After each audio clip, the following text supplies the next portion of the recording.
Lucas 15, número 11. Lucas 15, 11. O texto diz assim: E disse, um certo homem tinha 2 filhos, e o mais moço deles disse ao pai: Pai, dá-me a parte da fazenda que me pertence. E ele repartiu por eles a fazenda. E poucos dias depois, o filho mais novo, ajuntando tudo, partiu para uma terra longínqua, e ali desperdiçou toda a sua fazenda, vivendo dissolutamente. Versículo de número 18. Levantar-me-ei e irei ter com meu pai, e dir-lhe-ei: Pai, pequei contra o céu e perante ti, e já não sou digno de ser chamado teu filho. Faze-me como um dos teus trabalhadores. E levantando-se, foi para o seu pai. E quando ainda estava longe, viu o seu pai, e se moveu de íntima compaixão, e correndo, lançou-se-lhe ao pescoço e o beijou. E o filho lhe disse: Pai, pequei contra o céu e perante ti, e já não sou digno de ser chamado teu filho. Mas o pai disse aos seus servos: Trazei depressa a melhor roupa, e vesti-lhe, e pondo-lhe o anel na mão e as sandálias nos pés, e trazei também o bezerro cevado, e matai-o, e comamos e alegremo-nos. Senhor Deus e Pai, em nome de Jesus, fala conosco através da Tua palavra, a Tua palavra que é fiel, que é verdadeira, e precisamos, ó Deus, e reconhecemos que precisamos e necessitamos ouvir a Tua voz, em nome de Jesus. Queridos, eu vou ser aqui sucinto na palavra, só para nós meditarmos aqui como família. Esse texto que nós acabamos de ler, de Lucas 15, está tratando aqui de 3 parábolas que Jesus ele fala para expressar. Parábolas é uma comparação, não é? Jesus fazia comparações para dar um feedback, para dar um alerta de uma forma bem simples e bem direta nos seus ouvintes, nas pessoas que estavam sentando ali para aprendê-lo. Então, a parábola era um feedback, uma forma didática que Jesus tinha para ensinar o povo, e o povo pudesse entender e compreender como funcionava o reino dos céus. E nesse texto, Jesus ele está contando 3 parábolas. E na verdade, Jesus ele vai sintetizar essas 3 palavras nessa última parábola, ou seja, Jesus ele vai explicar 2 parábolas de forma alegórica, e na terceira ele vai trazer uma parábola de uma forma mais direta. Na primeira parábola, Jesus vai falar da ovelha perdida, depois vai falar da dracma perdida, e por fim, a parábola do filho pródigo, que Jesus vai concretizar. E Jesus, nessas 3 parábolas, Jesus ele estava querendo mostrar para os seus ouvintes a dimensão do amor do Pai, a dimensão do amor do Pai pelo seu Filho. E nós vamos ver que o texto, ele mostra de forma bem objetiva e direta, que o Filho, ele tinha uma natureza. Se você ler o texto, você vai ver que esse não era um filho qualquer, era um filho bem cuidado. A natureza desse filho era um filho criado dentro de uma casa organizada, de um lar, pelo que tudo indica, muito feliz, harmonioso, muito organizado, quando o próprio filho testifica assim: os empregados do meu pai têm do bom e do melhor. Então você vê que a natureza desse filho era um filho que foi criado debaixo de todas as qualidades possíveis que um pai pode apresentar para o seu filho. Esse filho ele tinha uma natureza muito especial. E eu louvo a Deus porque quando Jesus ele faz essa comparação nessa parábola do filho pródigo, ele tinha tão somente um objetivo. Jesus ele queria que a humanidade compreendesse a sua natureza em Deus. de todas as criaturas, de todos os seres que foram feitos por Deus, todos eles foram feitos pela ação da palavra. A ação da palavra movimentou toda a criação. Mas a Bíblia diz que quando Deus fez o homem, Deus ele usou duas formas diferentes. A primeira é que Deus ele coloca a sua própria mão. A Bíblia diz que Deus ele articula o homem usando como espelho a sua própria natureza. A Bíblia diz assim: façamos o homem a nossa imagem, conforme a nossa semelhança. Você vê aí que a natureza do homem não é uma natureza qualquer. A natureza, o espelho em que Deus fez o molde do homem, foi o seu próprio espelho. Ele diz: olha, na nossa natureza vamos fazer alguém que tenha as mesmas características. Então a natureza que esse pai ele estava trazendo para aquele filho pródigo é a mesma natureza que Deus trouxe para nós. Deus sobre nós colocou a sua mão. Ele nos tirou do charco do lodo, do barro, e a Bíblia diz que ele nos moldou e nos fez homens. Mas além de ser a imagem de Deus, a Bíblia diz que diferente dos outros seres criados, e eu acho interessante isso, porque eu vejo que eu tenho o meu cachorro, o Duque, e o Duque é um companheiro diário. E por mais que eu tente ensinar ao Duque a beleza de todas as coisas, a alegria do Duque está tão somente em pegar uma garrafa de PET e eu jogar para ele, e ele pegar aquela garrafa de PET e trazer para mim. A diversão dele está totalmente relacionada somente a isso. E ele é feliz com isso. Eu pego a garrafa PET ou uma maçã, o que seja lá o que for, eu jogo, ele pega e traz para mim. Fora disso, ele está dormindo, ou ele está fazendo alguma arte, sujando alguma coisa, que ele é bem bagunceiro. E eu tento ensinar ele outras coisas, mas ele não aprende absolutamente nada. O máximo que um animal vai conseguir aprender é sentar ou dar uma patinha de forma condicional. Mas a Bíblia diz que o homem, ele tirou essa limitação, e Deus ele sopra no homem o seu fôlego divino, fazendo com que a mente do homem seja uma mente diferenciada. A mente do homem é uma mente voltada para o governo. Deus, quando criou o homem, Deus estabeleceu um domínio. Deus estabeleceu uma natureza diferente da natureza do Duque, que se contenta em estar estagnado em pegar uma garrafa PET. Deixa eu te dizer, se você está estagnado em alguma área da sua vida, esse não foi o projeto de Deus para a sua vida. Deus não fez você para você ficar bloqueado em um único pensamento, em uma única ideia, em um único sentido. Deus te fez para você ter a mente de Cristo. Quando Deus dá essa natureza ao homem, Deus diz assim: domine sobre todas as coisas. Deus não colocou limite no domínio do homem.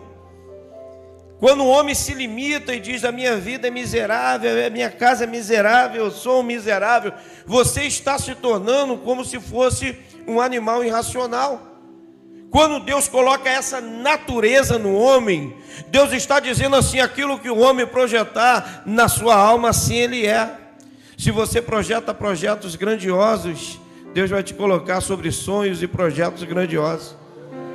Se você crê que um dia vai sair dessa atmosfera terrena, humana e cheia de problemas e vai morar na glória, no céu, é porque Deus te fez com a natureza terrena, mas Deus soprou sobre você um fôlego divino e fez você não para habitar numa eternidade nessa terra, mas fez você para habitar numa eternidade no céu de glória, habitando com Ele até a eternidade, ou melhor, durante toda a eternidade.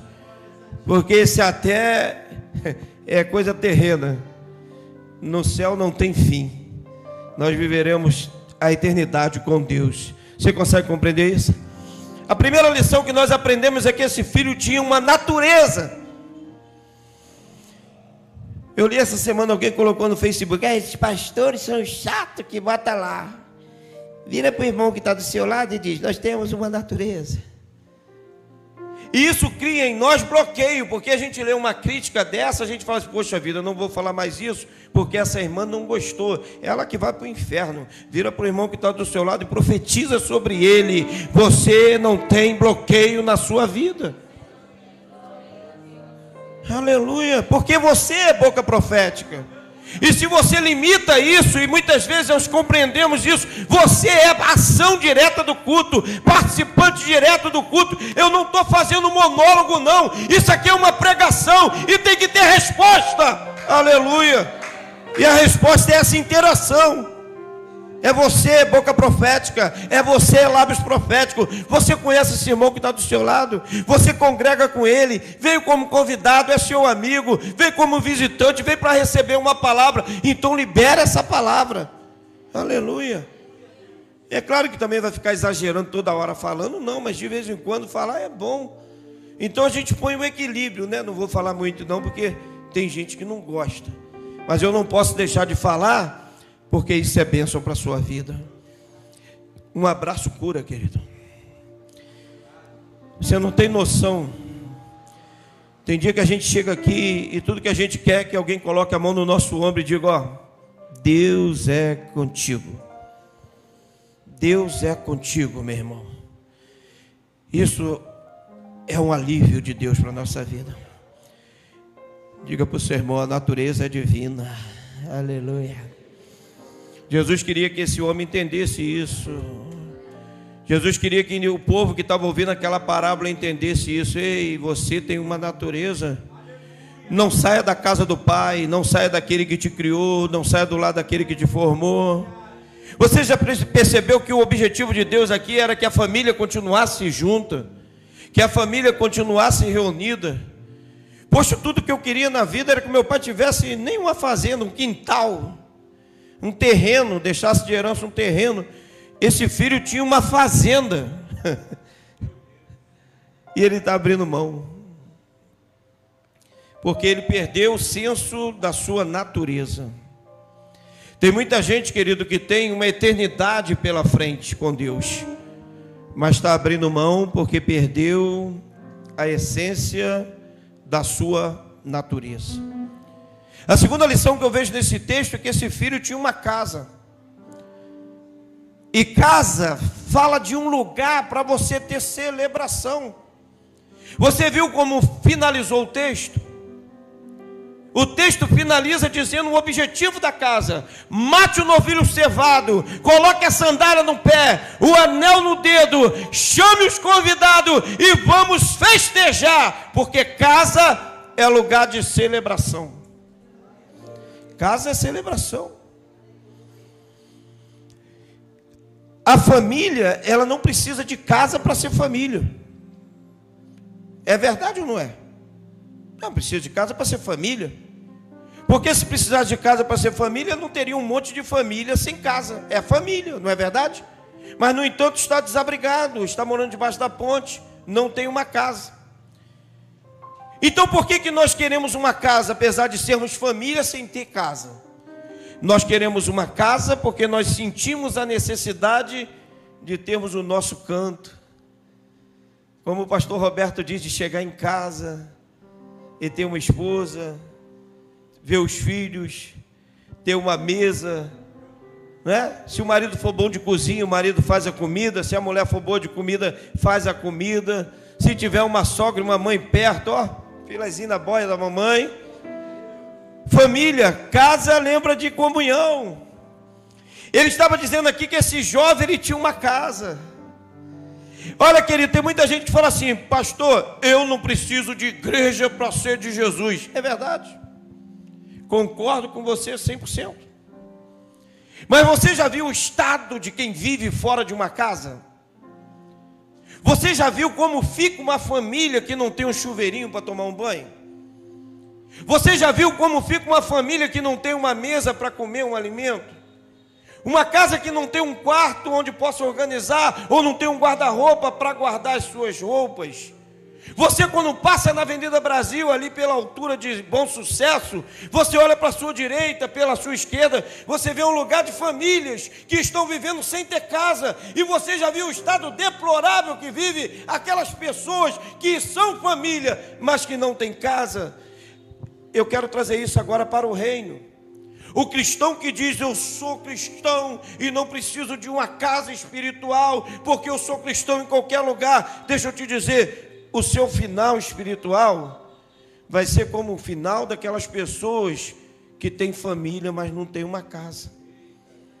Porque você precisa de uma casa espiritual, para você ser ensinado, para você ser disciplinado, para você ter limites, para você estar em comunhão, para você celebrar, para você fazer parte de um senso de realização.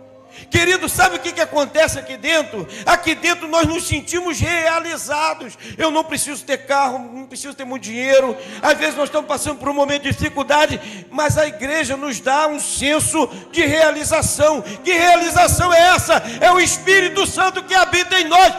Ele nos realiza, Ele nos sacia, Ele nos alimenta, Ele nos alegra, Ele nos levanta, Ele nos coloca de pé. A verdadeira riqueza não é o bem material, mas é o Espírito Santo que habita em nós. Aleluia. Por isso Davi, sendo rei, ele dizia assim: eu não sei ficar nenhum dia sem estar na tua casa, porque vale um dia na tua casa, na tua presença, nos teus átrios, te adorando, te servindo, sendo realizado, me alegrando. Mas Davi, ali ninguém te vê, mas Davi, ali tu está sem coroa, mas Davi, que é isso? Não, quando eu estou ali, eu estou feliz, porque Deus está naquele lugar. Aleluia, aleluia. No céu, oh glória, oh, estou sentindo a presença do Espírito Santo aqui nesse lugar. Aleluia.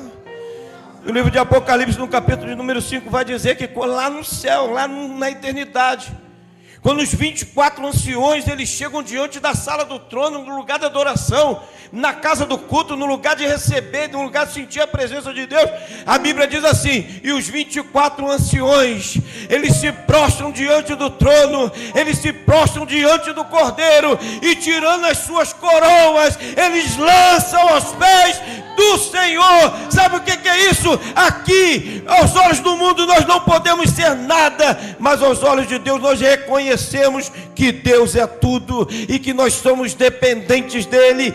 Então, querido, aleluia, nós precisamos estar na casa de Deus. Eu tenho uma natureza, isso, eu tenho uma natureza, viu? Eu tenho uma natureza. Nós temos uma natureza, e nós temos uma casa espiritual para estar. E aí você vê esse filho rompendo com a sua natureza de filho, e rompendo com a sua natureza de alguém que tem um lar. Você sabia, nessa história você não vê a mãe, reparou? A história ela aponta para o pai, mas ela não diz da mãe. Geralmente a gente sabe que o maior amor terreno é o amor de mãe. Aqui, quando ele não fala da mãe, mas não fala da mãe, mas fala do pai, quando ele fala da casa, ele está simbolizando a igreja, a noiva. Aqui está falando de paternidade espiritual, e a igreja é a noiva do Cordeiro. Aqui é o lugar da casa de Deus, aqui é o lugar onde você está, sabe, verdadeiramente realizado, você está feliz. E nós estamos aqui nessa natureza divina, dentro da casa da noiva. E o filho abre mão e fala: pai, me dá a minha parte da herança. Ainda vai usurpar aquilo que não era do seu direito. Porque tem muitas pessoas, querido, que receberam o santo óleo da unção. E isso é muito sério. Pastores foram consagrados, ungidos, separados, ministros, missionários, pessoas que foram ungidas pelo Senhor. E de repente chega diante do pai e diga: pai, eu vou embora, me dá minha parte da herança. Deixa eu te dizer uma coisa, querido. A unção que está sobre nós é uma unção concedida, mas ela não é nossa por direito. Quando nós recebemos alguma coisa que não nos pertence e escondemos isso e saímos, nós estamos levando conosco algo que não nos pertence. A unção não é nossa. Diga para o seu irmão: essa unção não é nossa. Você recebeu o Espírito Santo, não é seu, mas Deus te deu a unção, Deus te deu a graça, Deus te deu a salvação. E esse filho recebeu e saiu, e eu falei que ia ser rápido, e estou sendo rápido. Amém? Está de salto alto? Me dá um copinho com água. Não, porque se agora eu não for mais à frente um pouquinho, vocês não vão entender, né? Aí eu vou ter que explicar. Porque eu gosto. Mas esse filho vai embora, levando a parte que não era dele. Porque seria bom se a gente falasse assim: pai, eu vou, mas o que tu me deu eu vou tirar e vou deixar aqui.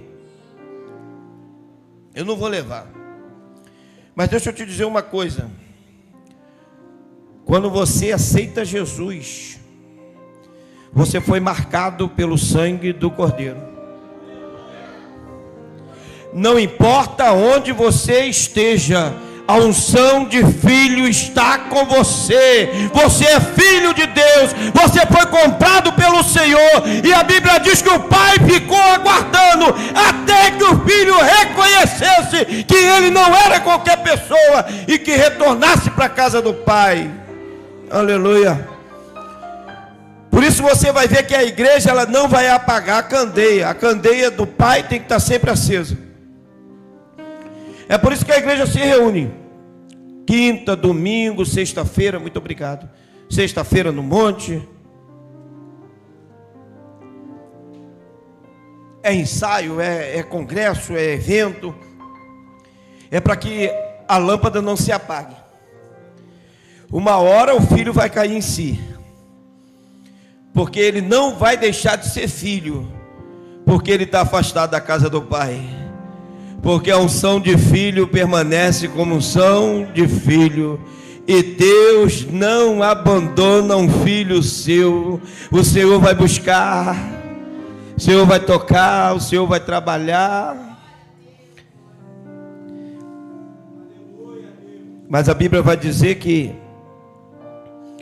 na parábola da ovelha, o pastor, ele foi buscar a ovelha.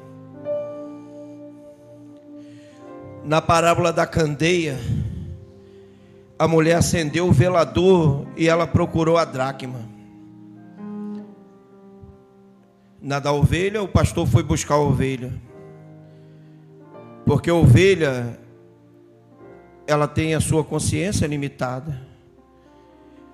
A mulher acendeu a candeia representa a casa. E aqui está todos os dias a casa acesa, a luz acesa, o culto. Agora tem até cantina, tu vir comer com a família, tem tudo. Alegria, ensaio. De manhã o Christian está aqui ensinando a tocar piano.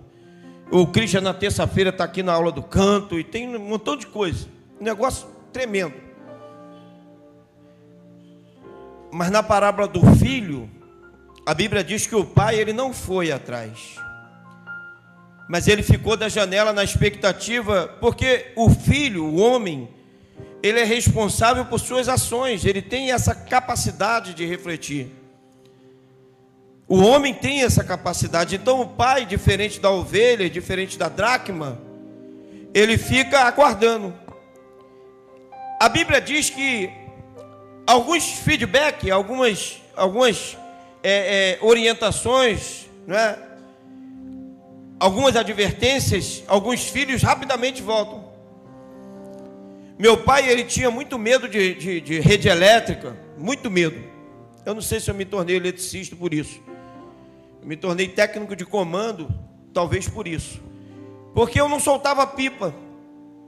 Não soltava, minha mãe não deixava, meu pai quebrava tudo, não gostava. Então eu aprendi desde criança a ter muito medo.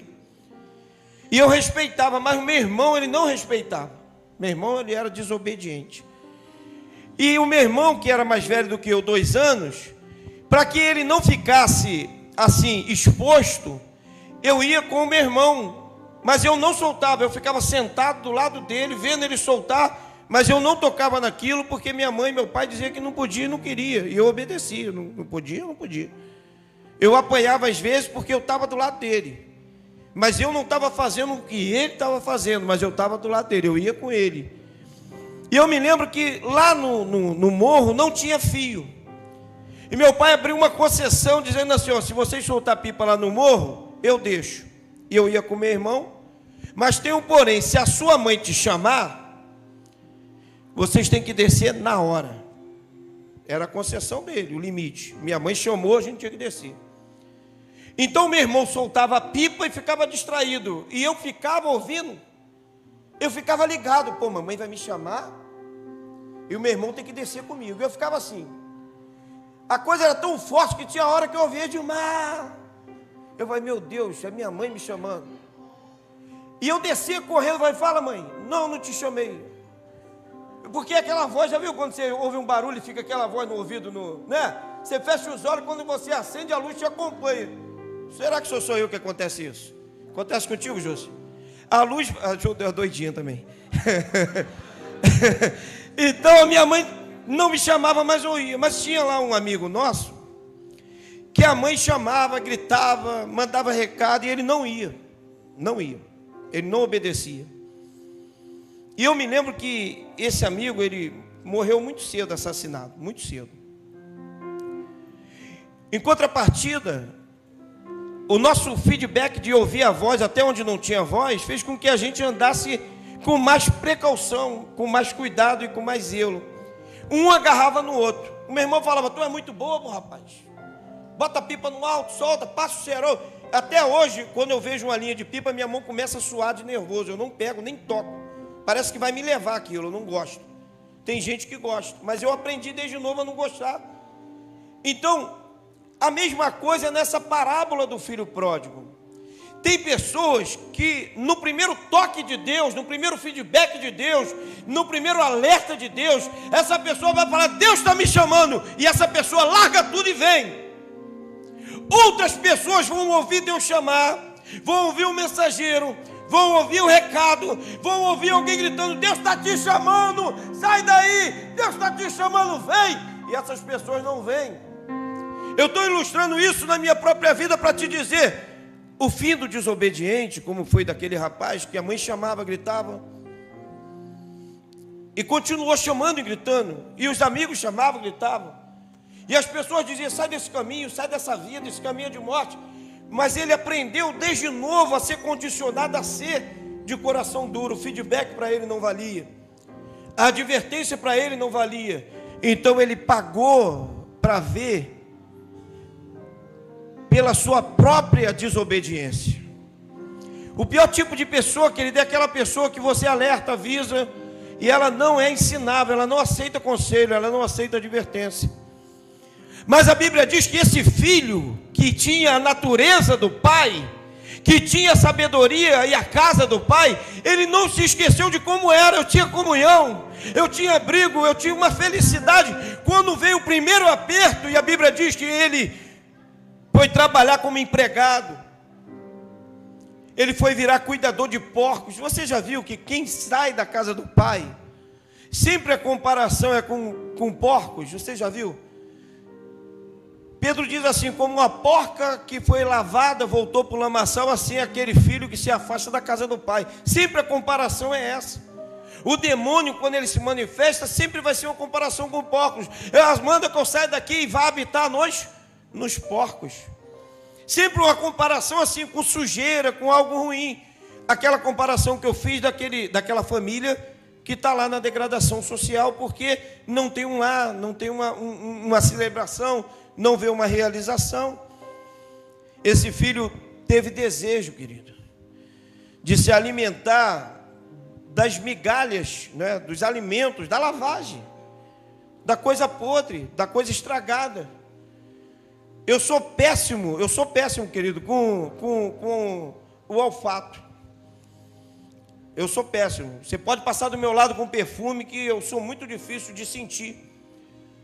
Eu tenho rinite alérgica, então volta e meia eu estou espirrando, tomando um antialérgico, porque eu, desde novo, trabalhei muito com madeira, muitos anos, então eu fiquei com muito falta de sensibilidade para o olfato. Mas o meu paladar é super apurado. Eu coloco algo nos lábios, eu já sei, isso aqui está um pouco passado, está com muito açúcar, está com pouco. O meu paladar é muito, muito, muito perfeito. Então, a pessoa que tem um paladar apurado, quando ele vê uma lavagem, algo que é podre, algo que está estragado, ele diz: esse alimento eu não posso comer. Esse alimento eu não posso me alimentar dele. Aí ele diz assim: mas na casa do meu pai tem um alimento maravilhoso. Os empregados deles se alimentam desse alimento e eles saem de lá saciados. Aí ele cai em si, lembra? Eu caí em si, eu dizia: minha mãe está me chamando, eu não posso desobedecer. Aí a Bíblia diz assim: e ele caindo em si. Cair em si é ter o senso de um propósito, é uma definição de tomar uma decisão. Isso é o cair em si. Alguém diz: eu caí em si, e continuou da mesma maneira. Você pode ter caído em qualquer outra coisa, mas em si você não caiu. Quando você cai em si, independente do que te falam, você não perde o propósito. O cego de Jericó tinha um propósito. Ele caiu em si, ele disse: hoje eu vou ser curado. Os discípulos tentaram: não vai, não grita, não fala. E o cego gritava, falava e dizia, até que ele alcançou o seu objetivo. A mulher do fluxo de sangue, e caindo ela em si, ela decidiu ir atrás do mestre. Ou seja, ela falou: hoje eu vou ser curada. E ela foi. Ainda que alguém dissesse: não importune o mestre, não vá, a Bíblia diz que aquela mulher do fluxo de sangue, ela caiu em si e disse: eu não saio daqui enquanto não tiver a minha cura. E ela saiu curada, sim ou não? Sim. A Bíblia diz: e o filho caindo em si, ele disse, olha a primeira atitude de quem cai em si: levantar-me-ei. Porque quem cai em si, ele entende, querido, que ele precisa se colocar de pé para tomar uma ação de atitude, e dizer: não, levantar-me-ei, irei ter com meu pai, e lhes direi: pai, pequei contra o céu e contra ti. Olha o reconhecimento: e já não sou digno de ser chamado teu filho. A Bíblia diz que ele nem acaba de falar, o pai agarra no seu pescoço e diz: filho, fica quieto, agora é comigo, traga o anel, traga a roupa, ei, prepara a sandália, porque hoje tem festa, porque o meu filho estava perdido e foi achado. O meu filho caiu em si e voltou para casa. Aleluia. Glorificado e exaltado seja o nome do nosso Deus.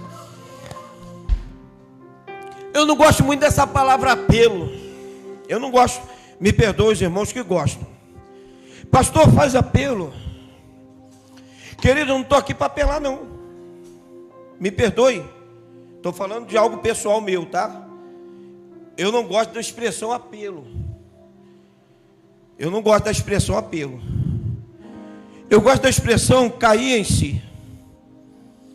Porque quando o homem cai em si, eu não faço a pergunta a todos os cultos. Não. Teve um irmão que falou para mim: pastor, estou vindo na igreja há um tempão e o senhor não faz um apelo para mim lá na frente? Falei: meu filho, você já está no aprisco, você já está parte da família, é só a gente tornar isso público. Tem muita gente, querido, que não precisa de apelo, não. Tem muita gente que só está faltando reconhecer que sem Deus nós não somos nada, que nós necessitamos desse Deus, que nós necessitamos desse Deus, que nós necessitamos dessa unção, que nós necessitamos dessa natureza. Olha a proposta do filho: ir para o mundo. Olha a proposta do pai: colocar a melhor roupa, colocar um anel no dedo. Anel é autoridade. Colocar um anel no dedo, o filho estava descalço, colocou a sandália no pé desse filho. O pai, ele sempre tem o melhor para nós. Se coloca de pé em nome de Jesus. Nós vamos louvar o Senhor agora. Foi rapidinho, hein? Ó, rapidinho. Nós vamos adorar o nome do nosso Deus. E se durante esse louvor, eu não estou fazendo apelo não, tá? Não é apelo não. Eu estou aqui para dizer para você, se durante esse louvor você cair em si, vem da frente, se ajoelha, se reconcilie, se fortaleça, se alimente, porque Deus tem para você o melhor alimento nessa noite, em nome de Jesus. Vamos adorar.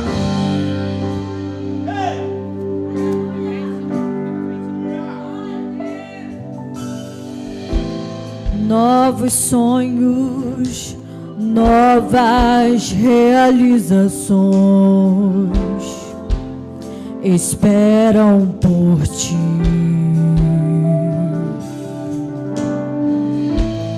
Novos planos, novas conquistas esperam por nós. O olho não viu, o ouvido não ouviu o que Deus preparou para nós. O que Deus preparou para nós. Família, pode sonhar.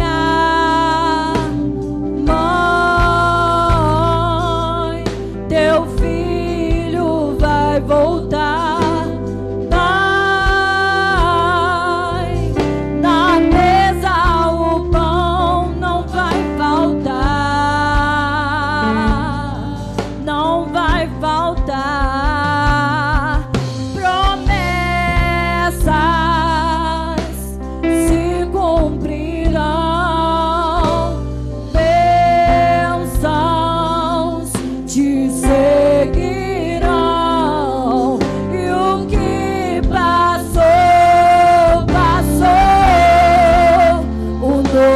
De Deus chegou, o novo de Deus chegou.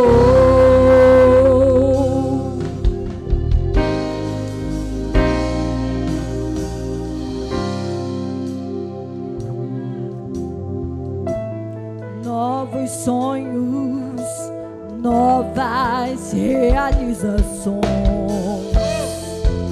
esperam por ti.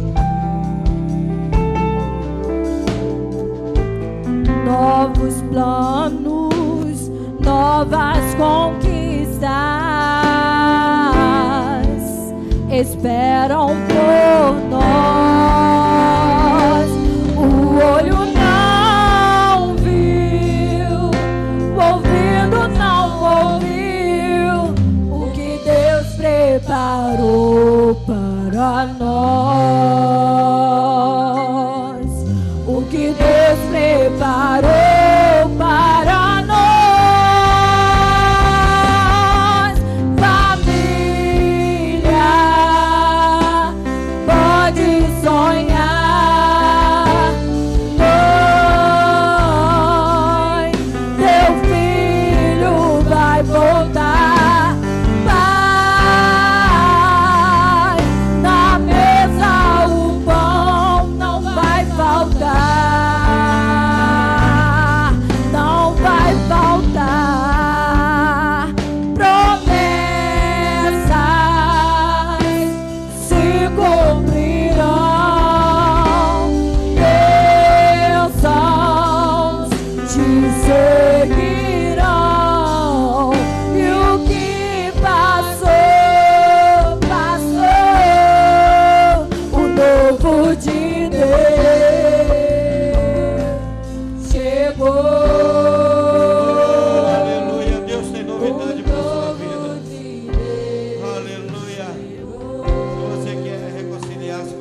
uma semana de vitória, uma semana de bênção, uma semana livre de acidente.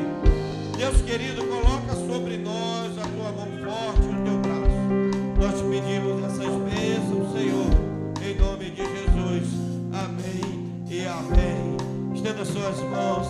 Eu vou impetrar a bênção do Senhor sobre a sua vida. Que o grande amor de Deus Pai, a graça salvadora de Jesus Cristo Filho e as doces consolações do Espírito Santo de Deus repousem sobre a sua vida